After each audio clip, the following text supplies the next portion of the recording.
Stanford University. The Human Experience. Inside the Humanities at Stanford University. humanexperience.stanford.edu.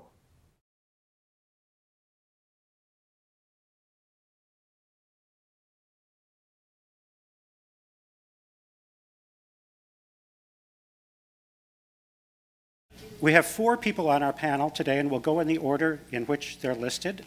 Gabriella, is that okay? We'll start with Gabriella Safran. Gabriella is professor and director of the Slavic Languages and Literatures Department and chair of the Division of Literatures, Cultures, and Languages at Stanford. She writes about and teaches Russian, Polish, Yiddish, and French literatures and cultures, and has just recently gotten very interested in folklore and is doing more research, teaching, and writing on folklore. She came to Stanford from Yale and Princeton, and now is in a leadership position in the humanities and is spending a good part of her time thinking about the relationship between the various humanities departments at Stanford. Her most recent book, about which she'll talk about today, is Wandering Soul, the Dybbuk's creator S. Ansky, which came out from Harvard in 2010. It's a biography of the author of the most famous Yiddish play, the Dybbuk, who was also at times, you'll hear from Gabriella, a Russian laborer, a radical orator, a Jewish activist, an ethnographer, and a wartime relief worker. It's the first full-length biography of Ansky in English, and Gabriella's colleague, Stephen Zipperstein, who is himself a prize-winning biographer, calls the book masterful and says that it is undoubtedly the finest work we're likely to see on Ansky. So we'll start with Gabriella. This is the book. Okay. Thank you very much. So when I was in graduate school, I happened to read the play The Dybbuk. So I'm going to tell you about it. It's a play about, it begins when these 2 young men, Jewish Hasids, so they're followers of the same Rebbe, they're very fervent believers, and they discovered that their wives are both pregnant, and they make an agreement that if one of them has a son and the other one has a daughter, the 2 will be married. They shake hands on it. Then, in fact, one of the wives has a son and one has a daughter, but the father of the son perishes, and the father of the daughter forgets about the agreement that he had made so long ago. And the father of the daughter wants his daughter to marry some wealthy man, but the soul of the young man who had been promised to her is drawn to her, and he travels and he finds himself in the same shtetl as this girl whom he's meant to marry, and he yearns for her, but he can't have her. So he experiments with Kabbalah, Jewish mysticism, Jewish magic, and he tries to use Jewish magic to get her to marry him, and ultimately he calls on the devil, and he dies. Then his soul cannot find rest, and it floats around, and finally it possesses the girl that he had wanted to marry. And she's led under the marriage canopy to marry someone else, and as she comes under the canopy, she calls out in the voice of the man who should have married her, she calls out to the other bridegroom, "You are not my bridegroom." That's the end of Act 2. Then for the next 2 acts, there's more great stuff. There's a trial between the living and the dead, and then ultimately there's an exorcism. The girl, Leah, is exorcised, and the soul of this person she was meant to marry, Chonin, the soul of Chonin, emerges from her, but then Leah chooses to die, and she joins Chonin in death. It's an excellent, excellent play. It's a great vehicle for an actress who gets to show that she can speak in 2 voices. And it became the best known. It was written from 1913 through 1919. It was performed for the first time at the end of 1920, and it became ultimately the best known play in Yiddish, and due to sort of an accident of Jewish history, it also became the best known play in the Hebrew repertoire. I read it when I was in graduate school, and I thought, oh my gosh, this is so fascinating. I want to learn more about it, and I want to learn more about its author, the mysterious S. Ansky.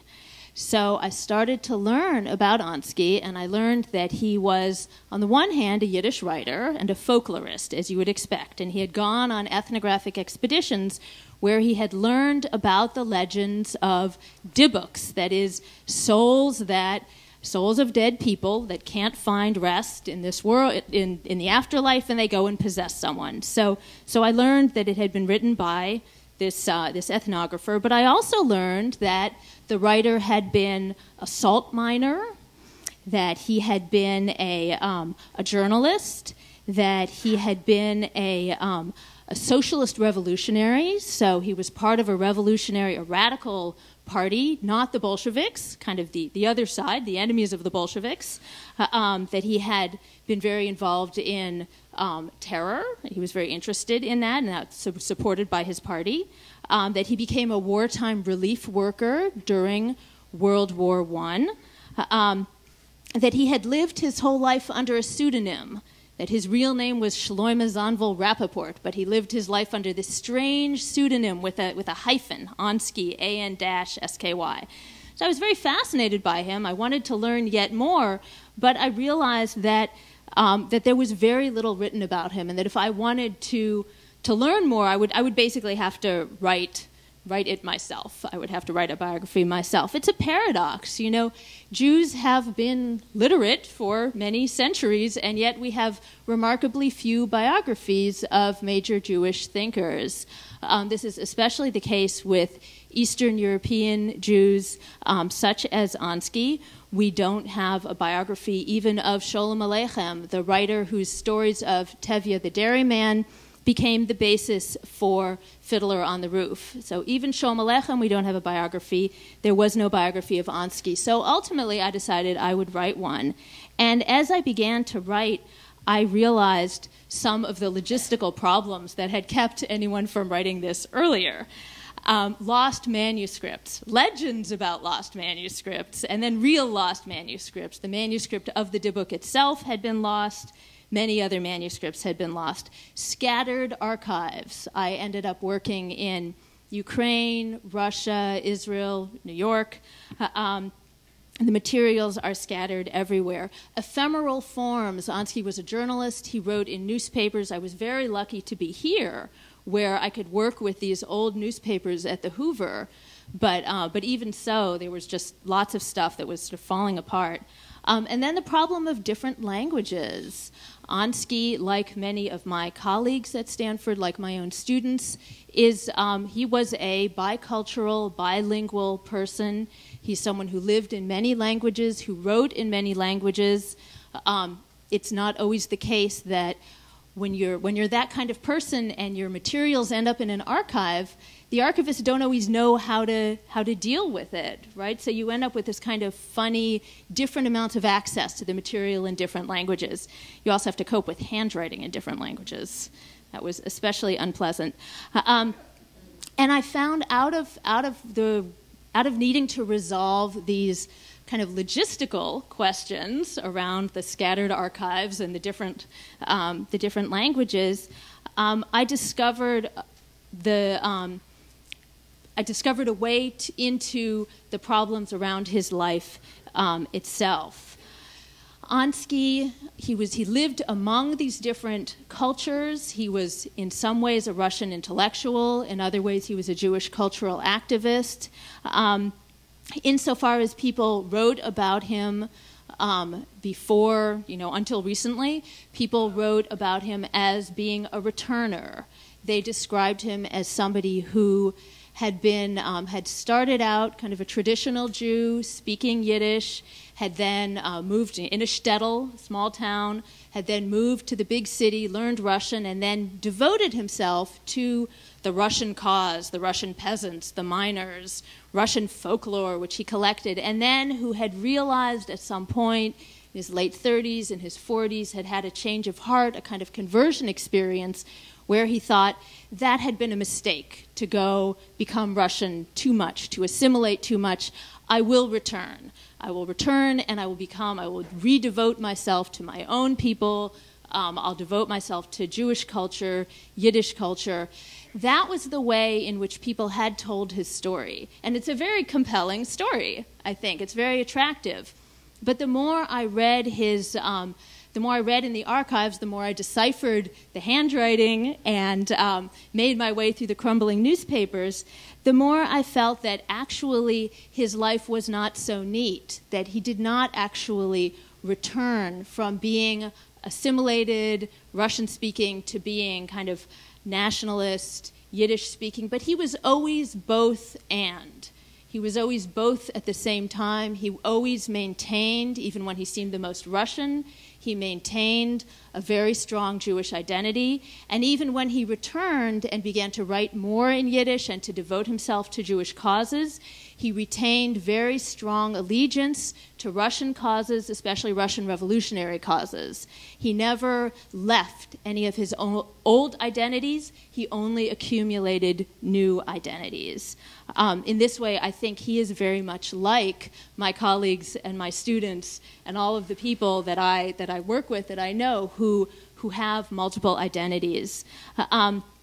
I realized that rather than using the metaphor of the returner to describe Ansky's life, I wanted to actually use the metaphor of the Dybbuk, the metaphor of this person who dies and his soul can't find rest.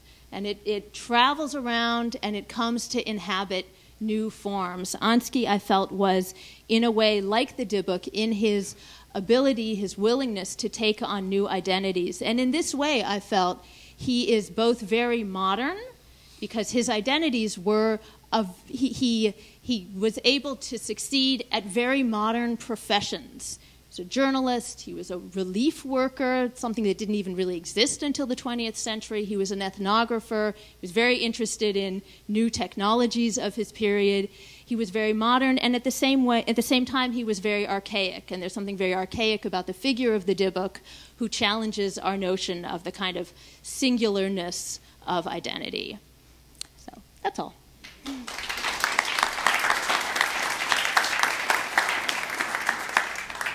Thank you, Gabriella. Our next speaker is Cynthia Haven. This is her book. Cynthia is well known to the Stanford community as a writer in the humanities and the arts for the news service.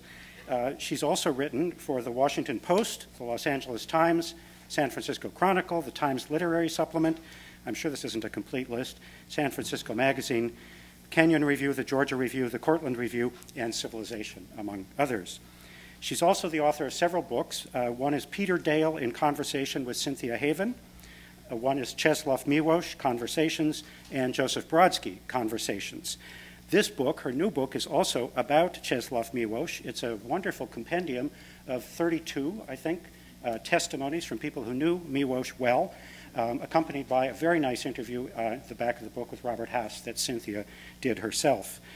Grisha Freyden, our colleague here, says about Cynthia's book, "Those who have been touched by Milosz's poetry will be moved by these recollections, all of them animated by his love of life and vibrating with his voice." So, Cynthia. Thank you. Does this work? It's not working? It works? Right. All right.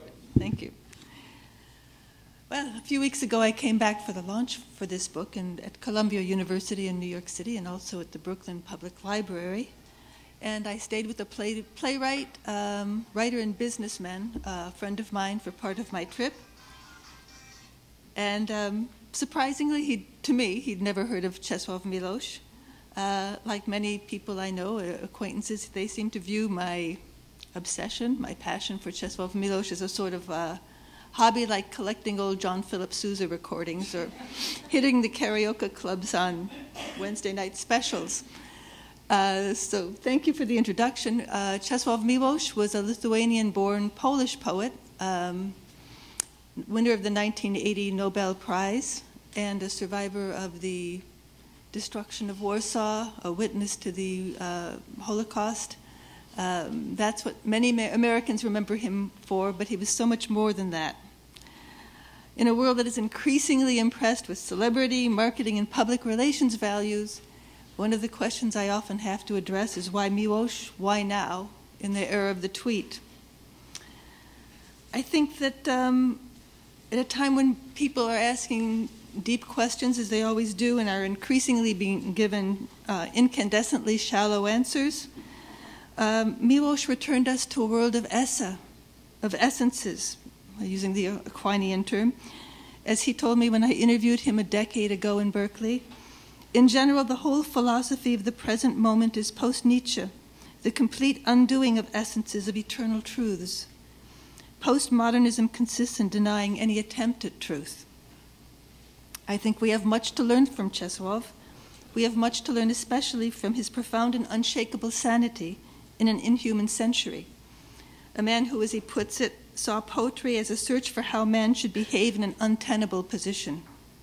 In that spirit, I was very happy to collect the Recollections for an Invisible Rope, and by a lucky combination of circumstances, my timing was such that the book came out for the centenary of Milosz this year, so in a few weeks I'll be going to Krakow to talk about Milosz and the book there. The time was right to do this book for other reasons. We will not for long be able to collect the recollections of those who knew him in the 1930s and the 1940s. This book begins with someone who remembered him as a child, when she was a child in the 1930s, and her father, a scholar, was a friend of Milosz's. One of my contributors, the Santa Cruz poet and translator Leonard Nathan, died a few months ago after offering his contribution for this book. I'm sorry, I was referring to Morton Marcus, the Santa Cruz poet. Leonard Nathan, the Berkeley translator and author, also offered his contribution and died within a few years of doing that. So in addition to that, many people's memories are going to be distorted with the years or reconfigured to conform to other people's accounts. So I figured the time to do this was now. As Milosz knew all too well, memory is very corruptible. My contributors included one Nobel laureate, three U.S. poet laureates, and at least 2 Pulitzer Prize winners, with more to come. I sometimes found them very frustrating and difficult to deal with, and I know that they found me frustrating and difficult to deal with because they told me so. I'm not an academic, I'm a journalist, and I was constantly pushing them towards more and more detail, more and more specificity, and encountering a good deal of resistance. A lot of them weren't used to being edited at all, and as always, to try to remember that an American audience won't know who Mickiewicz is, let alone Słowatsky, and to remember also that young people for whom the era of communism has already become as remote as the Sumerians or the Ptolemaic pharaohs, and to please keep speaking to a broad audience and not just to each other. What emerged is an astonishing range of material, and certain themes emerged. The overwhelming loneliness of his pre-Nobel years, his passionate and often conflicted relationships with those around him, his love-hate with a relationship with America, his dedication to the Polish language, and his constant fight against oblivion. The 4-year process had its ups and downs. As we were going to press, an internationally renowned Polish scholar wanted to withdraw his piece. I was afraid it was the beginning of a wave. I was distressed and wrote a diplomatic letter of surprise, and he finally replied. In a literary world that is so often ego-driven, he wrote that he felt his piece was not worthy of Milosz, that Milosz deserved much better. I got this letter from him a couple weeks ago. I just received a copy of your Milosz book and want to thank you for it and congratulate you on this very fine work you did with it. He underlined very. It is to my mind the best collection of pieces on Milosz that I know, and I attribute its success to your editorial skills and to the truly international group of contributors you have gathered. I am especially pleased by the intimate ambience of so many of the pieces which portrayed Czeslaw Milosz as a human being and not as a porte-parole of divinity, as he himself would sometimes want to be seen. I am very glad that you dissuaded me from withdrawing my piece in a moment of self-doubt.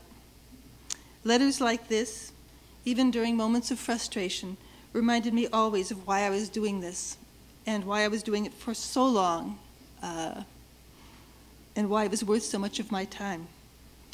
In his Nobel address, Milosz said, Those who are alive receive a mandate from those who are silent forever. They can fulfill their duties only by trying to reconstruct precisely things as they were, and by wresting the past from fictions and legends. I hope in my own small way I have done so with this book.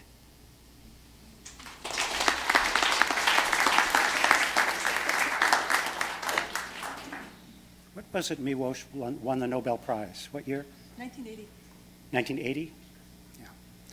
8 years before Brodsky, 7 years before. 7 years before Brodsky. 7. Well, I was still at Berkeley then, and I think this is true, but I'm now, it's been a number of years, and I don't remember whether it was true or whether it's an apocryphal story that's become a memory. He got a parking place behind Wheeler Hall. Yes. That was one of the rewards for winning the Nobel Prize. It is true, isn't it? It was a great parking place right near the back door. And those of you who know, not Wheeler Hall, Dwinell. Right, the back door of Dwinell, Abbas knows that building very well, and it said, actually, didn't it stenciled into the asphalt, it said, reserved for Nobel laureate. Yes? I think he was rather proud of that. He was the first non-scientist to get a Nobel at Berkeley. He was the first. I thought you were going to say to get a parking place. Perhaps that as well. Maybe that too, yeah. In looking for things about Cynthia, to make my brief introduction, I ran across her blog and recommended it to all of you. It's called Book Haven. Get it? Nice title, Book Haven, Cynthia Haven. It's really remarkable. I don't know how you have time to make those gorgeous posts. I don't either. But I recommend it to anybody who cares about reading any kind of literature. Now it's my pleasure to introduce my good friend Abbas Milani. And I'm always astonished at Abbas because I see him maybe much less than I would like, but every time I see him, maybe every 6 weeks, he's come out with another new book. And so this time on the panel, he's going to be talking about 2 books. He's going to be talking about his most recent book, The Shah, and is it the next to most recent?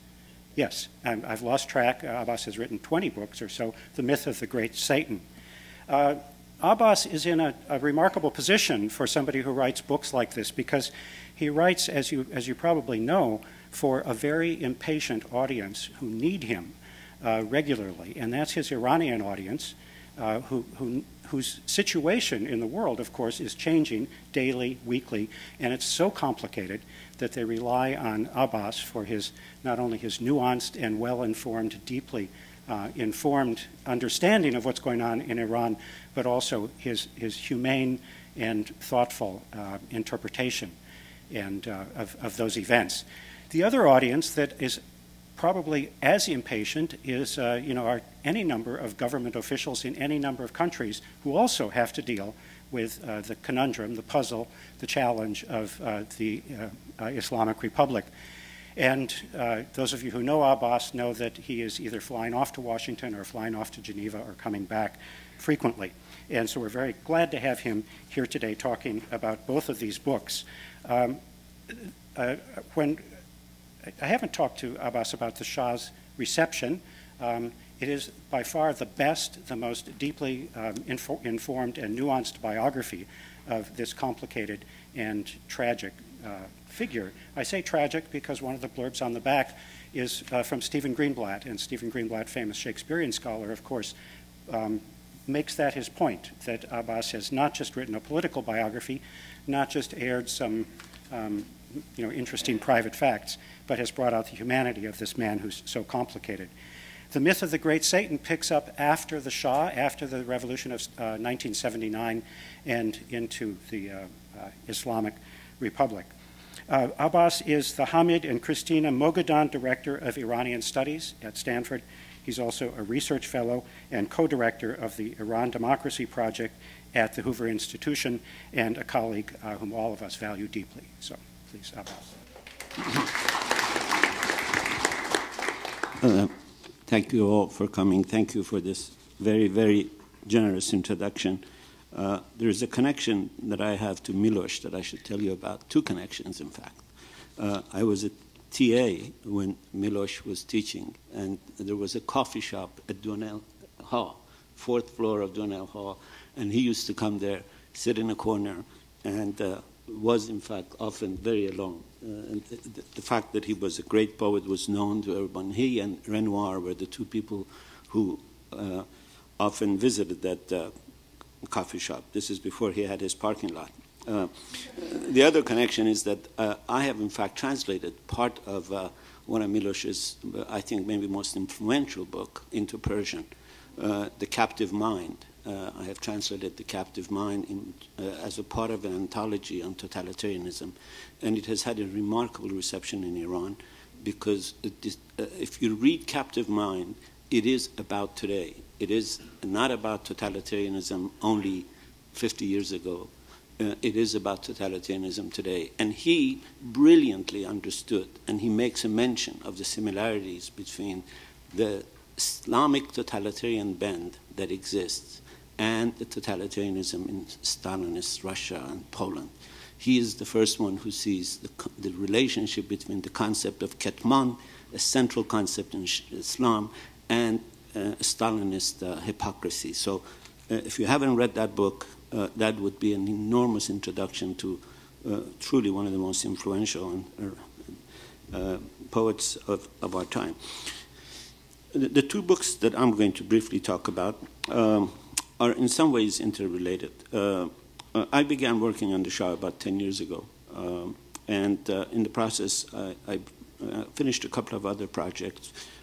One of them was called Eminent Persians, and that was the project that really delayed this book by 5 years, because Eminent Persian was a big project, a research project. It ended up in a 2-volume study that Syracuse published. It's about 150 of the elite of the Shah's period. And I accepted to do that book because I knew it would help me write a possibly better book on the Shah. And I think it is far from hyperbole to now say that the fall of the Shah in 1979, February 1979, has proven to be one of the most pivotal events of the latter part of the 20th century. In one of the reviews of the book in Wall Street Journal, the reviewer compares the fall of the Shah to the fall of the Soviet Union, to the Bolshevik Revolution in the Soviet Union, in terms of its consequences, in terms of its ramifications. And that's an incredibly important ballpark to be in. And I think one can see that the rise of radical Islam, even the rise of radical Islam amongst the Sunnis, even the rise of radical Islam amongst the Wahhabis of Saudi Arabia, which hate Iranian Shiites for many reasons, theological, ethnic, can be traced to the fall of the Shah. And the book attempts to explain both why the revolution happened, and I think just as importantly, why Khomeini won. There is absolutely nothing in Iranian history, if you look at Iranian history in 1975, for example, that would obviously indicate that when a change comes, it will be a clerical despotism that will replace this. The Iranian Revolution of 1979, I think I can say with some certainty, was a democratic revolution. It was part of what social scientists call the third wave of democratization that begins in 75 in Portugal.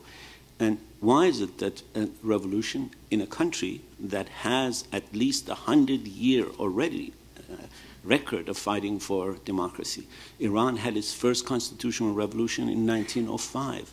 Iran had the first democratic written constitution in any Muslim society. Why is it that in that society you have then a democratic revolution that begets clerical despotism?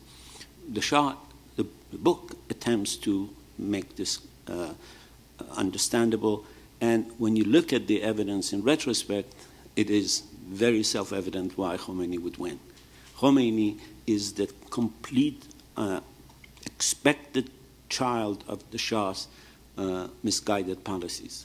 The Shah was a modernizer. He was a westernized modernizer. I think he really wanted the best for Iran, but he didn't know any better. He didn't believe that anyone other than him wanted the best for the country. So the more he succeeded in modernizing Iran, the more self-referential he became. And the more self-referential he became, the more he was preparing the ground for the revolution. In his analysis from 1941, literally from the day he comes to power in 1941, when the British and the Russians occupy Iran. The ostensible reason is that there are too many Nazi advisors in Iran. There were about 1,000, but this was, the documents make very clear, was an excuse. Britain wanted and the Russians needed to occupy Iran because this was a clear, most important way to supply the Red Army's beleaguered forces. So they took over the country and they basically forced the father out. And the son comes to power in 41, a very reluctant monarch. One of the most remarkable paradoxes about the Shah was that he stayed in power for 37 years, and yet he was a very reluctant monarch. At every turn of the event, at every turn where the crisis was on the horizon, his first instinct was to leave the country. And he almost left the country several times. He did leave it in 1953, in August 1953, and that is one of the threshold moments in American relations with Iran. The facile story is that the US, with the help of Britain, organized the coup. CIA toppled Mossadegh, the popularly democratic government of Mossadegh, and brought the Shah back. This is a small part of a very complicated story, and I have tried to tell the story. It doesn't say that the US did not have a role. It doesn't say that there was no coup attempt, but it says that the US was far less effective than they later claimed. The CIA had a series of catastrophic errors in its first years. All you have to do is read the history of the Legacy of Ashes. If you read the Legacy of Ashes, you see one catastrophe after another, and these catastrophes each costing thousands of lives. By 1953, they really needed a success story. And out of the elements of a story that is partly true, they created this myth that they single-handedly, Kim Roosevelt single-handedly overthrew the popular government of Mossadegh. Kim Roosevelt later on became a millionaire out of his role in this. He became a close friend of the Shah. And I have tried using primarily archival material and secondarily interviews. I've interviewed about 400 people, and half of them are on tape. I have collected about 50,000 pages of archival documents from the American, the British, the French, the German, and some Russian archival material. And I used what I think is easily the most important collection of documents from the Shah's period that exist outside Iran. These are the collection of papers belonging to the Shah's son-in-law, Iran's ambassador to the US, the famous Playboy ambassador, Ardeshir Zahedi. Many of you would remember stories about the parties that he gave, but what almost nobody knew about him was that he is an obsessive collector. He is an archivist by instinct and has kept every letter that has ever gone through his hand. And he has a collection of material, top secret reports from the government of Iran, letters from the presidents of the United States, vice presidents, senators, that are truly remarkable when they come, and they are coming to Stanford. I'm happy to report.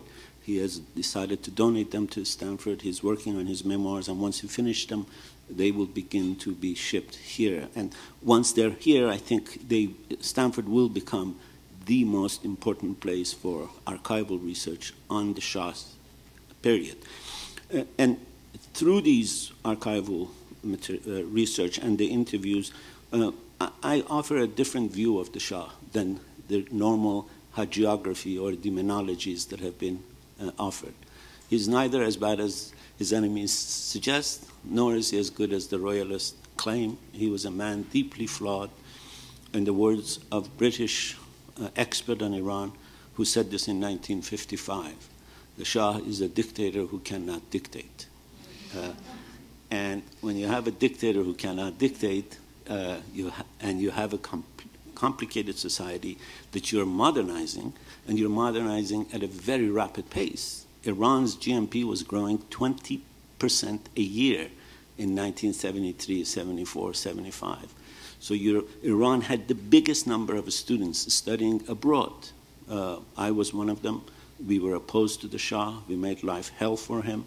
But he was creating an educated technocratic class, a large middle class, and yet he wanted to rule this country that he had helped change in medieval ways. He wanted to rule it the way his great ancestors ruled it in the 15th century, and that didn't work. And when the crisis came, as it inevitably did, the U.S. was in the process of changing policies on Iran. The Carter administration was in charge. They made almost every mistake they could possibly make. And the Shah was by then beset with Hodgkin's disease, the disease about which we talked about. That's a remarkable coincidence. But his indecision, compounded by his cancer, compounded by the confusions in the Carter administration, created the crisis. And Khomeini won because, as I said, the Shah assumed that his main enemies were the left and the Democrats, and that in this fight, his allies were the clergy. The Shah oversaw one of the greatest increases in the number of mosques in Iran in the years for which we have statistics. And when you look at this in retrospect, it is self-evident why it happened the way it happened. But hopefully, we won't make the same mistake again. Countries continue to make the same mistakes. The U.S. made exactly the mistake the Shah made after the Shah had made it. Two disastrous results in Afghanistan. The U.S. assumed that they could use radical Islamists to fight the Soviet Union, which is exactly what the Shah assumed. And the result was catastrophe for the U.S., for the rest of the world, and for Iran. Thank you.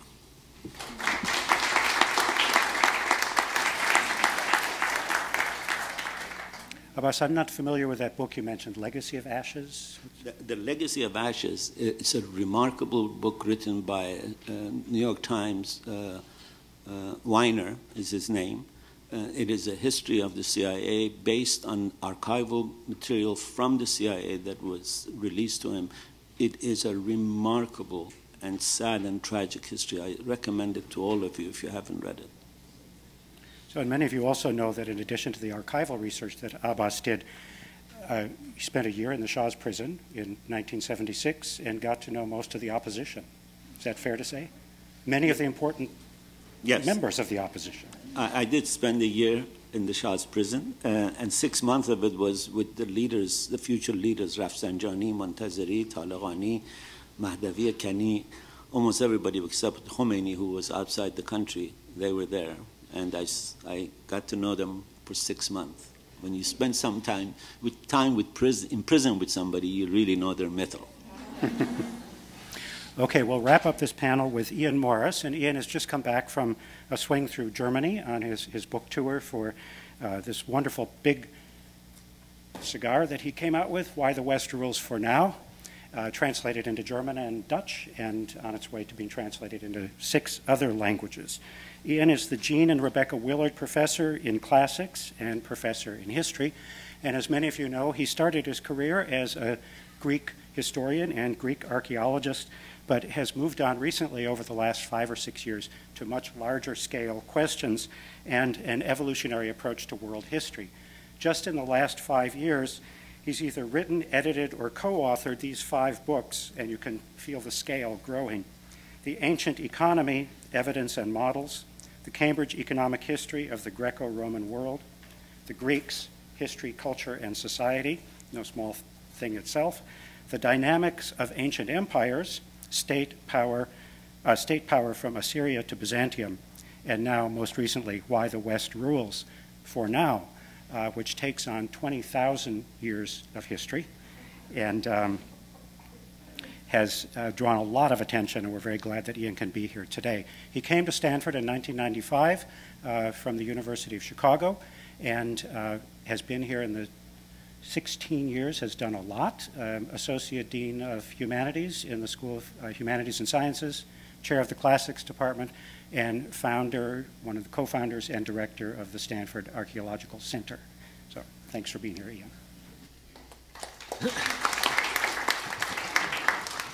Well, thank you. And I'd like to thank Peter and Charlie for organising this event and making it all happen, and for inviting me to come along and speak to you this afternoon. And, of course, all of you guys for coming out here on a Saturday afternoon.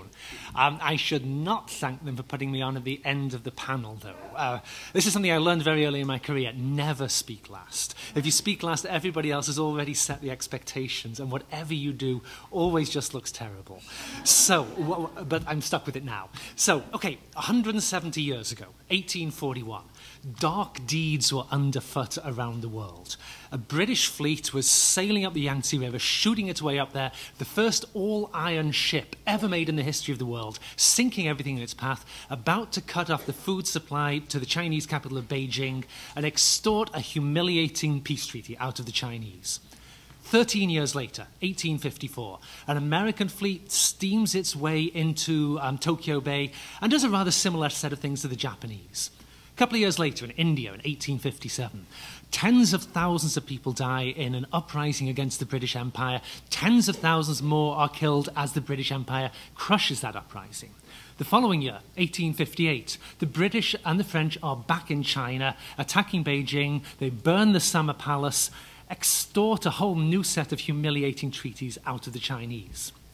Well, in this book that I wrote that came out last autumn, Why the West Rules for Now, the basic question I'm trying to answer is, why did all this stuff happen? Rather than, say, nothing at all, or, say, the opposite of a Chinese fleet shooting its way up the River Thames and burning Windsor Castle, or a Japanese fleet sailing into San Francisco Bay. Why did things turn out the way that they did? Why did they go on to have all of the great massive consequences that they did have? Like, say, British and Americans overthrowing Mossadegh in 1953, rather than Chinese and Japanese agents overthrowing Mossadegh. And there's a great quotation I came across while I was writing the book from a Malaysian lawyer named Shad Kafuri, who was interviewed by a British journalist in Kuala Lumpur in 1994. And I guess that the journalist and the lawyer got into a bit of a thing. It was supposed to be a very sort of grown-up interview, but it got a little bit heated and nasty. And at one point, Shad Kafuri says to the British journalist, he says, "I'm wearing your clothes. I speak your language. I watch your films. And today is whatever date you say it is," such as Shakespeare's birthday, for example, "because you say so." And this, I think, is a very insightful comment. My goal in this book was to try to explain why all these things have come to pass, why a relatively small group of nations, mostly around the shores of the North Atlantic, have come in the last 200 years to dominate the world in a way that no similarly sized part of the world had ever done before. So that's the basic idea. Now, there are lots and lots of theories out there, as I'm sure everybody's aware. Some people say it's all to do with great men, or great women occasionally too. Some people say it's all to do with culture, or all to do with religion, or all caused by politics. Or some will say it's all about genetics, that Eastern and Westerners have just different genetics. Some will just say it's all a bunch of accidents, one damn thing after another, and there's really no pattern at all here. Now, I read quite a few things about this problem, and it increasingly seemed to me, as I was thinking about this, that the big issue here is that most of the people who've thought about this sort of problem, particularly historians, but not just historians, we tend to like itty-bitty little things. This is what we like. I think that historians, this is trained into you as a graduate student. You burrow into really fascinating, weird little things that are very, very interesting, but they don't give you the big picture. It's hard to see what's going on, I think, if you're doing the itty-bitty stuff all the time.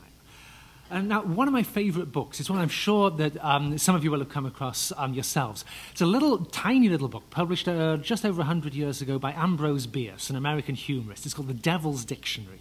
And if you pick up The Devil's Dictionary, which is easy because it's tiny, you pick up The Devil's Dictionary, flick through it to the letter H.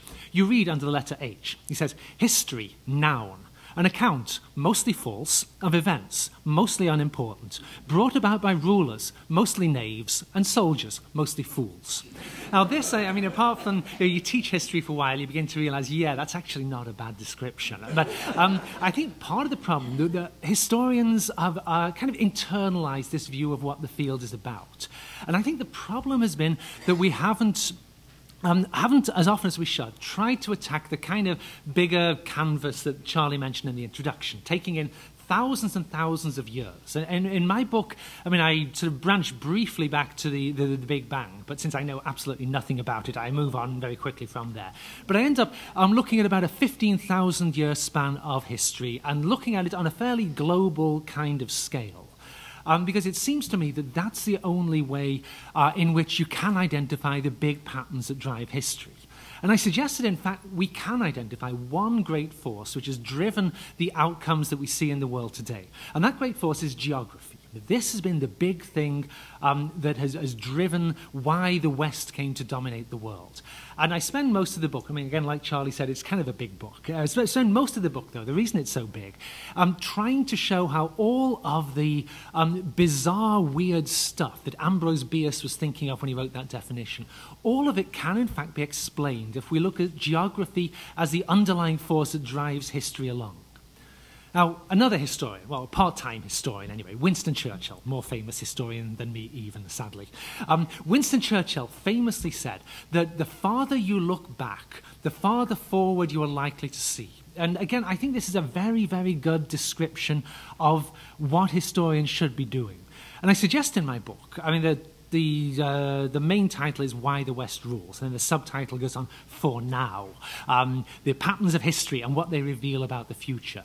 I suggest in my book that once we've identified the big forces that drive history, we are in a position to project them forward, and we're able to get some sense of where the 21st century is going.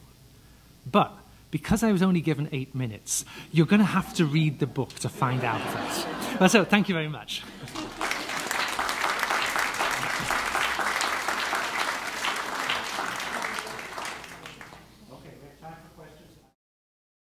For more, please visit us at stanford.edu.